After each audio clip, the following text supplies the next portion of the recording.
नमस्कार साथियों, आप सबका स्वागत है। इस प्रेस कॉन्फ्रेंस की शुरुआत कांग्रेस अध्यक्ष जी मल्लिकार्जुन खड़गे जी करेंगे। वो आपको पहले संबोधित करेंगे।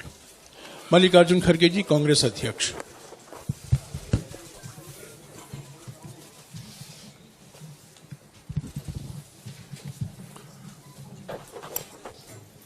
आप सभी को नमस्कार।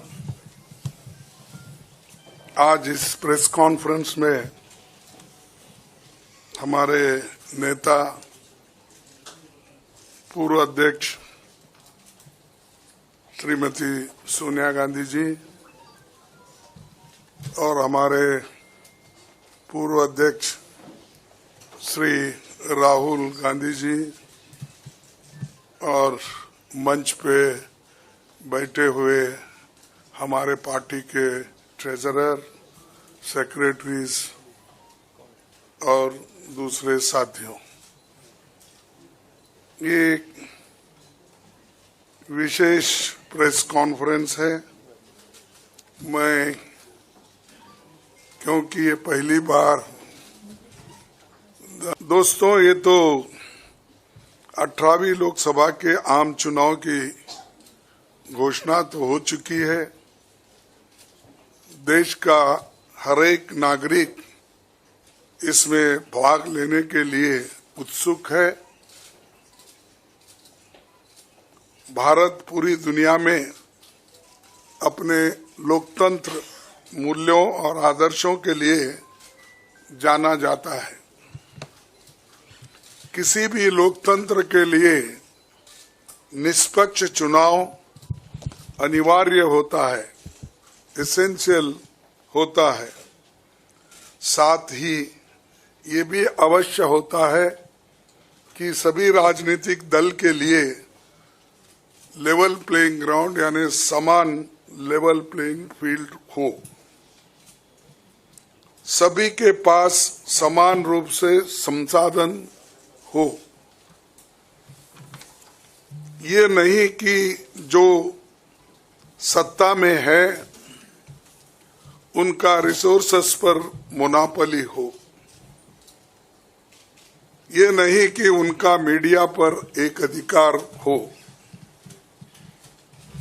ये नहीं कि सत्ताधारी दल का संवैधानिक तथा न्यायिक संस्था जैसे आईटी, ईडी, इलेक्शन कमीशन, इन अपने दूसरे ऑटोनमस बॉडीज पर प्रत्यक्ष अथवा परोक्ष नियंत्रण हो। दुर्भाग्य से जो पिछले दिनों में सुप्रीम कोर्ट के हस्तक्षेप के बाद जो इलेक्टोरल बॉन्ड, चुनावी चंदा बॉन्ड के बारे में जो तथ्य निकलकर सामने आए, वो बहुत ही चिंताजनक है, शर्मनाक भी है, क्योंकि इससे हमारे देश के छवि को ठेस पहुंची है। हमारे देश ने पिछले 70 सालों में निष्पक्ष चुनाव और स्वस्थ लोकतंत्र की छवि बनाई थी। उस पर प्रश्न चिन्ह आज उठ गया है। सुप्रीम कोर्ट ने जिस चुनावी चंदा बॉन्ड को इलीगल और अनकॉन्स्टिट्यूशनल कहा, उस स्कीम के तहत मौजूदा सत्ताधारी दल ने हजारों करोड़ रुपए से ज्यादा अपने अकाउंट में भर लिया है। और दूसरी तरफ साजिशन मुख्य विपक्षी दल का बैंक अकाउंट फ्रीज कर दिया गया है, ताकि हम पैसों के अभाव में बराबरी से चुनाव ना लड़े और ना लड़ पाए। ये सत्ताधारी दल द्वारा एक खतरनाक खेल है। इसके दूरगामी प्रभाव होंगे, क्योंकि अगर डेमोक्रेसी को इस देश में बचाना है तो लेवल प्लेइंग ग्राउंड होना चाहिए। ऐसा भी नहीं होना चंद देशों में चुनाव हो रहे हैं, 99% वोट एक ही आदमी ले रहा है।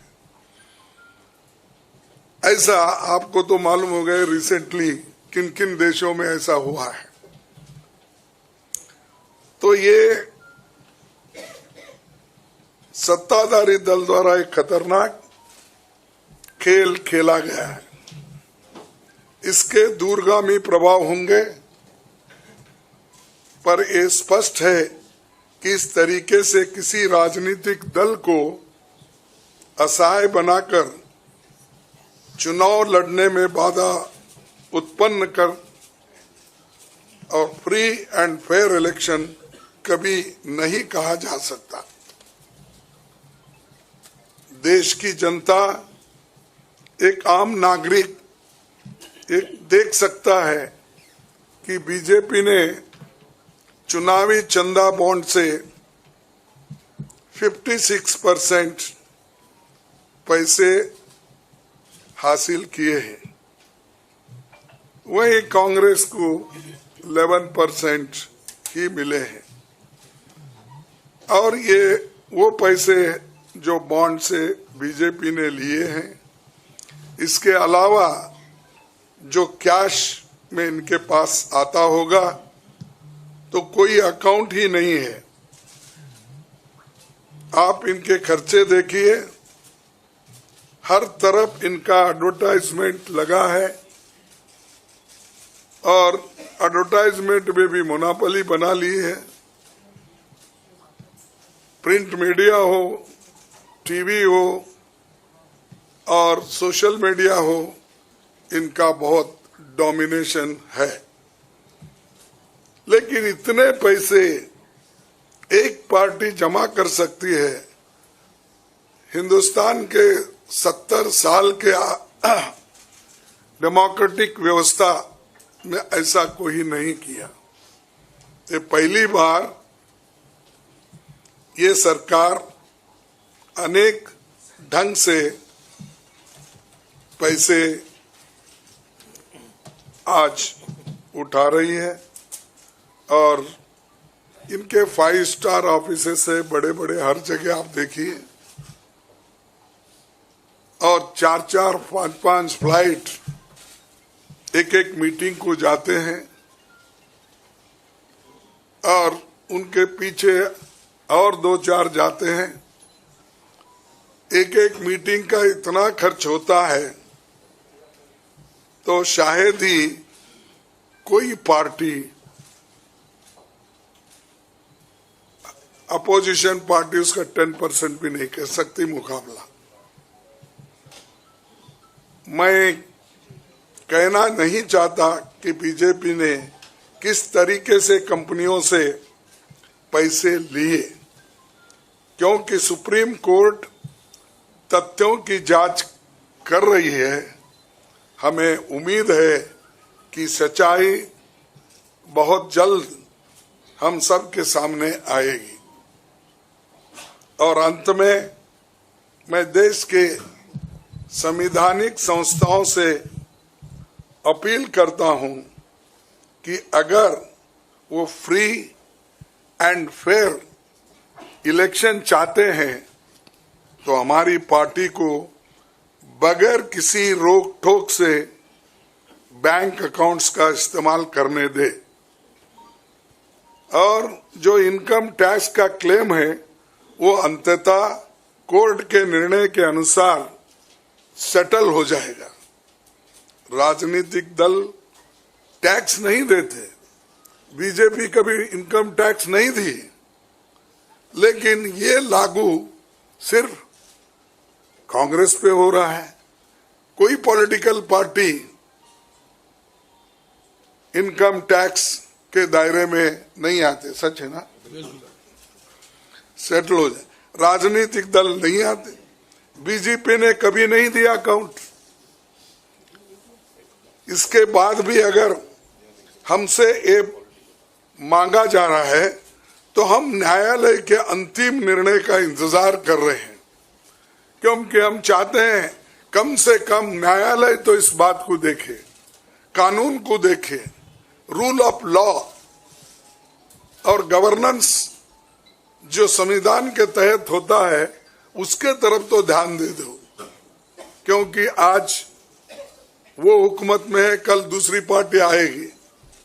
लेकिन हमको ये लेवल प्लेइंग ग्राउंड जो हमने पहले से बनाया था, नेहरू जी से लेकर हम 89 और बाकी के लोग भी, जब इवन वाजपेयी थे उस वक्त भी ऐसा नहीं था। लेकिन यहाँ ये 18वीं लोकसभा का चुनाव जो हो रहा है, इसमें हम सब देख रहे हैं, ये कुचल रहे हैं, सप्रेस कर रहे हैं और हमको चुनाव लड़ने के स्थिति में वो नहीं छोड़ना चाहते हैं और पैसे को तंग तबाह करके वो एक तरफा इलेक्शन कर लेना चाहते हैं।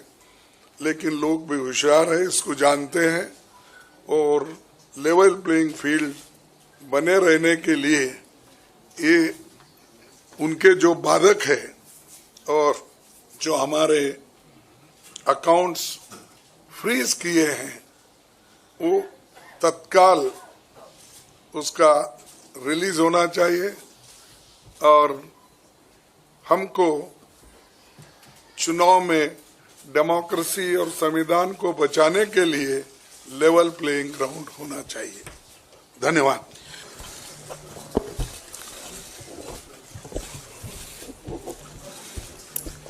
धन्यवाद जयराम जी, आप सब लोगों का बहुत बहुत स्वागत है। अभी हमारे कांग्रेस अध्यक्ष और पूर्व अध्यक्षा ने आप लोगों को बताया कि लोकतंत्र के ऊपर किस प्रकार का खतरा मंडरा रहा है, किस प्रकार से कांग्रेस पार्टी के बैंक खातों के ऊपर हमला हुआ और ये कोशिश करी जा रही है कि फाइनेंशियली कांग्रेस पार्टी को पंगु बना दिया जाए। ये केवल कांग्रेस पार्टी के खातों पे नरेंद्र मोदी सरकार का हमला नहीं है, बल्कि भारत के लोकतंत्र पे हमला है। अगर प्रमुख विपक्षी पार्टी वित्तीय तौर के ऊपर पूरी तरीके से पंगु हो जाए, कोई कार्य नहीं कर सके, पब्लिसिटी के ऊपर पैसा नहीं खर्च कर सके, कैंपेन के ऊपर पैसा नहीं खर्च कर सके, अपने कैंडिडेट्स को पैसे नहीं दे सके, तो फिर चुनाव किस बात का है। और चुनाव की घोषणा हो चुकी है। पिछले एक महीने से हमारे अपने बैंक अकाउंट्स में पड़े हुए 285 करोड़ रुपए का हम इस्तेमाल नहीं कर पा रहे हैं। हम लोगों को पब्लिसिटी के लिए अखबारों के अंदर स्लॉट्स बुक करने, हम लोगों को पब्लिसिटी के लिए इलेक्ट्रॉनिक मीडिया के अंदर स्लॉट्स बुक करने, हमको सोशल मीडिया के अंदर इस्तेमाल करना है, हमको पोस्टर छपवाने, हमको पैम्फलेट छपवाने। अगर हम लोग वो काम भी नहीं कर सकते तो किस प्रकार से लोकतंत्र जिंदा रहेगा और कैसा लोकतंत्र है ये। मैंने पिछले सप्ताह आप सब लोगों के सम्मुख मोतीलाल वोरा जी के समय 2017-18 के एक केस को लेकर के इनकम टैक्स डिपार्टमेंट ने 2017-18 के बेसिस के ऊपर 7 साल बाद में जाकर के हमारे बैंक के खाते अब जाकर के फ्रीज करे हैं, उसकी जानकारी दी। मैंने कहा कि ये 7 साल पुराने कैसे फ्रीज किए जा सकते हैं और टाइमिंग इसका कैसा है। लेकिन मुझे अभी बहुत दुख के साथ कहना पड़ रहा है कि पिछले हफ्ते ये नोटिस हम लोगों के पास में आया है, इसकी कॉपी आप सब लोगों को मिल गई है, आप सब लोगों के आगे ही आप जरा देखिए। ये सीताराम केसरी जी के जमाने का नोटिस हमें पिछले हफ्ते आया। आप सोचिए, सीताराम केसरी जी के जमाने का 1994-95 की असेसमेंट ईयर का नोटिस अब हमारे पास में आया और इसको लेकर के भी आगे आने वाले समय के अंदर फिर से बैंक को फ्रीज करने का और डिमांड लगाने की ये कवायद शुरू होगी। तो ये कौन सा लोकतंत्र है। अगर इसी रफ्तार से जाएंगे तो महात्मा गांधी के समय पे जमनालाल बजाज जब ट्रेजरर हुआ करते थे, उस टाइम पे भी कोई चीज निकाल करके अब इस वक्त इस चुनाव से पहले हमारे अकाउंट्स को फ्रीज किया जाएगा। तो ये किस चीज का लोकतंत्र है। 30 साल पुराना, 31 साल पुराना असेसमेंट ईयर का हिसाब निकाल करके हमारे खाते फ्रीज करे जा रहे हैं ताकि हम लोग चुनाव ही ना लड़ पाए। हम लोगों के पास में मुख्यतः 3 बातें हैं कहने की। हर पॉलिटिकल पार्टी इनकम टैक्स से एग्जेम्प्टेड होती है। कभी किसी ने भी पेनल्टी इस तरीके से नहीं दिया, तो कांग्रेस पार्टी को अकेले क्यों चुना जा रहा है? दूसरा, इसकी टाइमिंग देखिए। 2017-18 का मोतीलाल वोरा जी के टाइम का और 1994-95 का सीताराम केसरी जी का समय, और केवल 1 महीना पहले चुनाव के घोषणा होने से पहले यह काम शुरू किया जाता है। और तीसरा, क्वांटम ऑफ पनिशमेंट देखिए कि कितना बड़ा पनिशमेंट। क्या हमारे सिर्फ 0.07% पूरा 199 करोड़ का कैश में हमारे अपने एमपीज ने अपनी तनख्वाह दी, उसकी वजह से 0.07% की अनियमितता की वजह से 106% की पेनल्टी हमारे ऊपर लगाई गई, 106% की। कितना? 0.07% की अनियमितता की वजह से 106% की पेनल्टी हम लोगों के ऊपर लगाई गई है। ये क्वांटम। हम लोगों ने मात्र 30 दिन लेट हम लोगों ने अपने अकाउंट सबमिट करे। ये इनकम टैक्स एक्ट मेरे पास में है, इसका सेक्शन 234F ये कहता है कि सिर्फ 10,000 रुपए की मैक्सिमम पेनल्टी ली जा सकती है अगर कोई व्यक्ति लेट अपना, कोई भी ऑर्गेनाइजेशन या व्यक्ति कोई भी लेट अपना इनकम टैक्स सबमिट करे, केवल 10,000 रुपए। और हमारे ऊपर 210 करोड़ रुपए का 210.25 करोड़ का 210.25 करोड़ का लियन मार्क कर दिया गया। 10,000 की सिर्फ पेनल्टी, सिर्फ 0.07% का हमारा टोटल अकाउंट में से कैश के अंदर लिया गया। ये कहां का न्याय? 115 करोड़ रुपए फोर्सफुली हमारे बैंक अकाउंट से इनकम टैक्स ऑफिसर्स ने बैंक मैनेजर्स के पास में जाकर के सरकार को ट्रांसफर करा दिया गया। वो अब हमारे पास में नहीं है। 115 करोड़ रुपया बैंक मैनेजर्स को जाकर के एक तरीके से डरा करके, धमका करके इनकम टैक्स ऑफिसर्स ने हमारे अकाउंट से इनकम टैक्स डिपार्टमेंट और सरकार को वापस ट्रांसफर करा दिया। मैंने बताया जैसे पिछले 5 हफ्ते से 1 महीने से भी ज्यादा हम अपने पैसे जो हमारे वर्कर्स ने इकट्ठे करे हैं वो हम इसका उसका इस्तेमाल नहीं कर पा रहे हैं। ये कहां की डेमोक्रेसी है? ये कहां का लोकतंत्र रह गया? तो इसलिए हम आपसे कहना चाहते हैं, ये केवल हम लोग तो अपनी लड़ाई लड़ेंगे, लेकिन ये आप लोगों की भी लड़ाई, मीडिया की भी लड़ाई है, देश की जनता की लड़ाई है। अगर आप इसके अंदर हमारे को समर्थन नहीं करेंगे तो लोकतंत्र जिंदा नहीं रहेगा, ना आप रहेंगे ना हम रहेंगे। धन्यवाद। Thank you for coming here this morning. If any of you imagine, anybody in the country imagines what happens when your bank account, your ATM card, your entire financial identity is erased, right? You can imagine if it is done to a family, the family will starve to death. If it is done to a business, the business will be crippled, right? This is what has been done to the Congress party 1 month back. All our bank accounts have been frozen. We can do no campaign work. We cannot support our workers. We cannot support our candidates. Our leaders cannot fly from one part of the country to the other. Forget fly. They can't take a railway train. And this has been done literally 2 months before the election campaign. Why has it been done? One notice comes from the 90s. Another notice comes from 6-7 years ago. Quantum amount, 14 lakh rupees. And punishment, our entire financial identity. Right? What's interesting to me is that there are institutions in this country that are supposed to protect the democratic framework.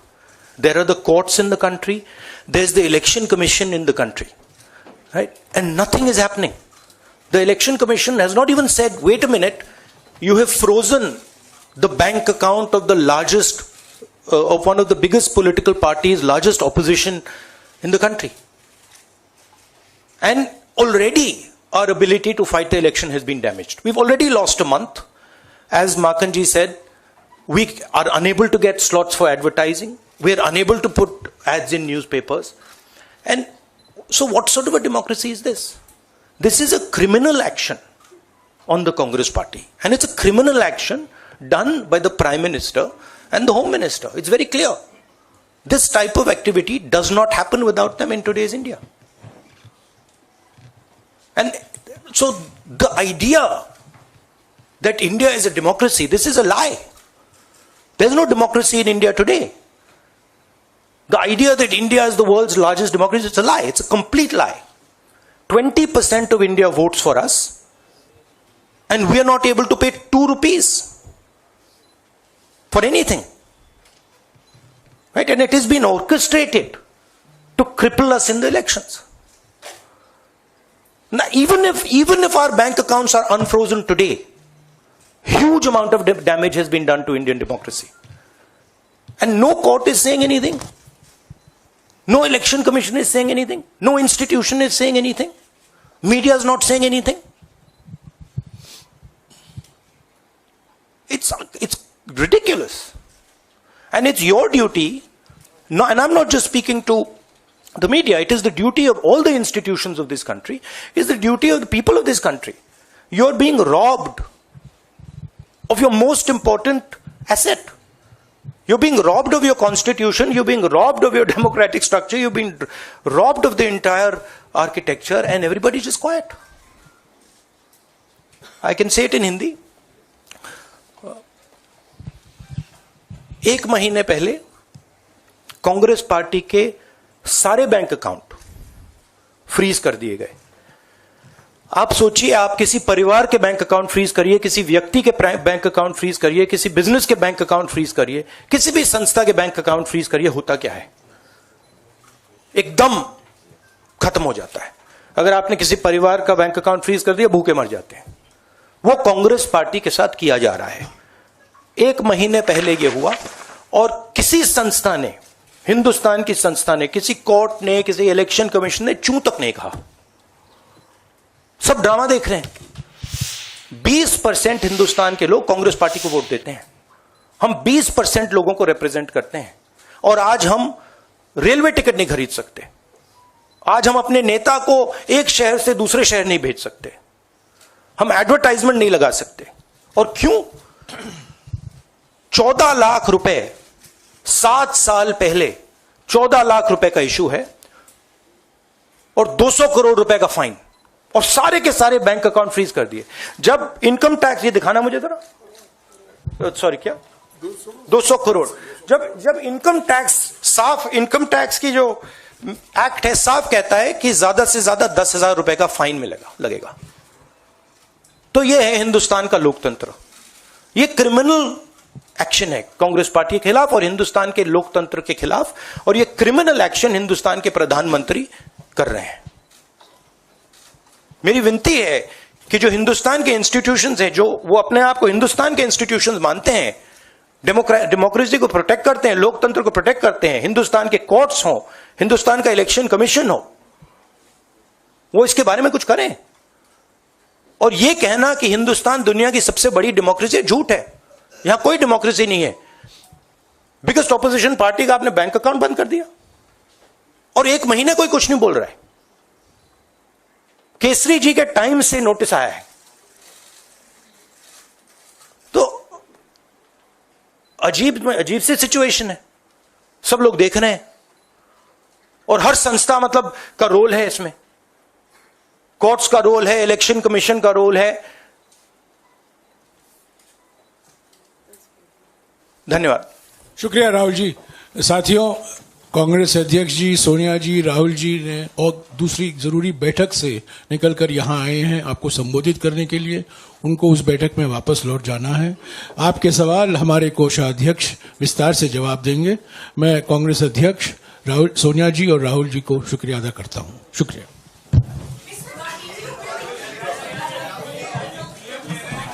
No, 1 second. Look, 1 second. Look, please understand. This is not freezing of the Congress party's bank accounts. This is the freezing of Indian democracy. That is what is happening here. Okay. So, we are unable, as the biggest opposition party, we are unable to take any action. There's no action we are able to take. We cannot send our leaders anywhere. We cannot book advertisements. We cannot do anything. What else is it if it's not an assault on democracy? Thank you.